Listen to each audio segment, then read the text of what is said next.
H&K G36 Strife Mod Assault Rifle, go! First, we're gonna need a strife. Surprise, all the mods are strifes now. Then, you're gonna need to gut that strife. Normally it's not this easy. Take all of the internals, sweep them aside. Now we're going to need a kit. The best place to buy kits that I've found is actually from Malaysia. It's Monkey Mods. So Monkey Mods delivers some of the fastest, most reliable parts in the game. Complete quality control, and I've never waited more than a week for anything. So, this is the G36 kit. It's got everything that you need and tack rails to spare to turn a strife into an awesome replica piece. It's all black though, so we're going to need to do some paint work on this as well. Let's get to it. Monkey Mods is a one-stop shop, so he also included everything that we possibly need. These are prototype artifact motors. However, they happen to be 180 size, which means we'll need to expand this part of the shell. Luckily, my friend Coat Duck up in Canada made me this. If I hadn't told you I was expanding the shell, this looks so much like that you never would have noticed. Sweet! Also included are artifact flywheels, screws to set them onto the spindles, an Allen wrench to do that, and what appears to be a custom-made brass slip to insert into whatever flywheel cage I choose to put these in. I'll probably use artifact. Then, the rest of this is a pusher box slash motor setup so that I can turn this strife into a full auto strife. This is a new pusher that fits in place of this pusher here and runs on a gear train, complete with motor to set up for that. It's gonna be a little bit of work, but it should totally be worth it.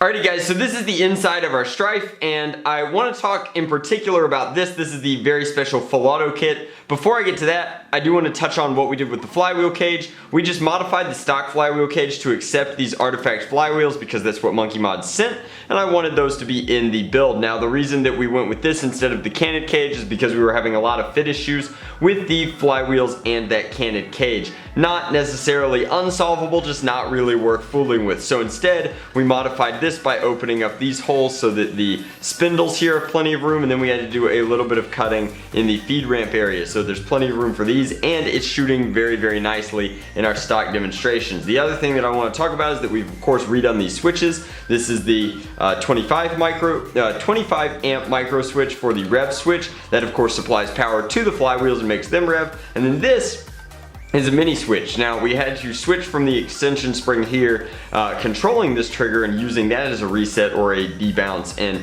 using the actual spring that came with the kit. That just means that this is now really clicky and the trigger resets. You have to go all the way back and engage this switch. But that's a lot of talking about it without actually demonstrating it. So when this is engaged, it pulls forward like this, and it's under a massive amount of resistance, so that's one pushing cycle, and then as soon as the quote-unquote Bart Simpson headgear here gets past, it resets. So that is what actually controls the motor. Now, so I do want to show you really quick how this kit functions because I think that it's fascinating. To that end, I will be using a 1S graphene LiPo. I use this a lot for testing. The 1S is not super duper high speed. This will be much slower here, so we should be able to get a really good idea of how it's going to function. So the graphene is now hooked up, circuit is live. Make sure you keep all the alligator clamps away from one another. You can see here that this is obviously the correct polarity, as those darts are flying very nicely. And then if we set a magazine exactly where it's going to sit in here, you'll be able to see how the pusher mechanism works as well.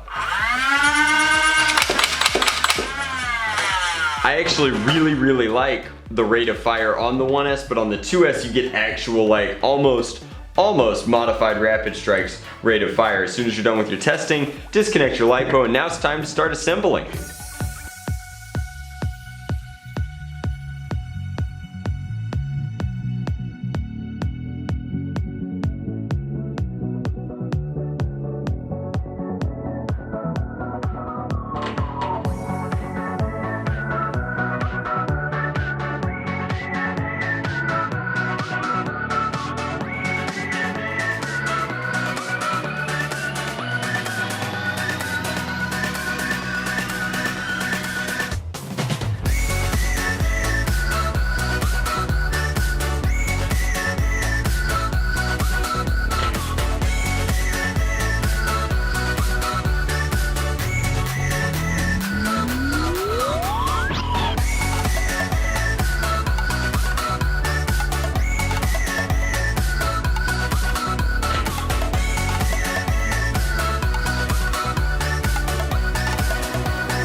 Alrighty guys, so this is it. This is my finished G36K rifle made out of a Nerf Strife, and it is pretty tactical, almost scary levels of tactical, especially with the 15-round PMag inside from Worker, but this is sweet. You've got the window to see your dart count and an extended battery tray to match the extended motor cover up here. This was printed off custom by my friend EOC, and we'll probably be selling them through a vendor that many of you know, but we haven't finalized the agreement with quite yet on. This is a really, really cool build. It's got a ton of custom in it because of the full auto kit, as well as all of my regular Strife mods and that super slick cage hybrid type thing.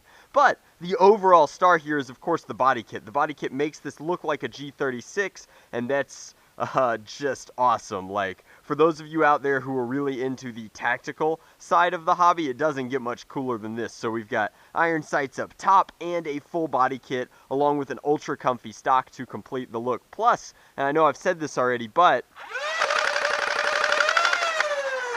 it's full auto. Full auto is just that much more fun, and you would not expect that from a Strife right off of the bat, but eats those 6-round magazines very, very quickly, and I'm running out of preloaded magazines, but it delivers exceptional ranges on par with what you'd expect from something like this. It's around 120 FPS, which is pretty sweet.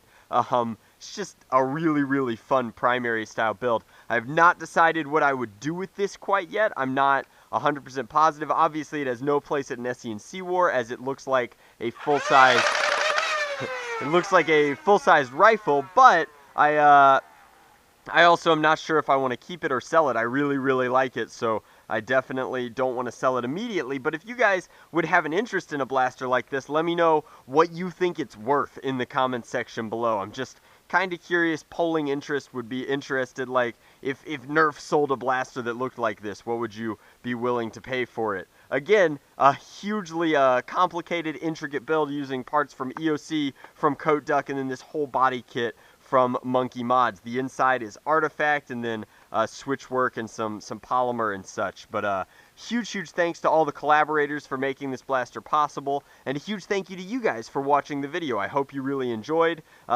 taking a look at my G36K build. It was a lot of fun to put together, and it's even more fun to shoot. Is there anything left in here? Maybe. We've got 2 shots. 3! Man, it just runs out of ammo so very, very fast. I'd love to use this in a Nerf war, but it's too dangerous to use out in the public, I think. So, thank you guys very much for watching. If you'd like to see other also sweet tactical Nerf gun builds, I've also built a SCAR and a bunch of other stuff, so make sure you check out that end screen coming up. Much love, Nerf on, Drac out.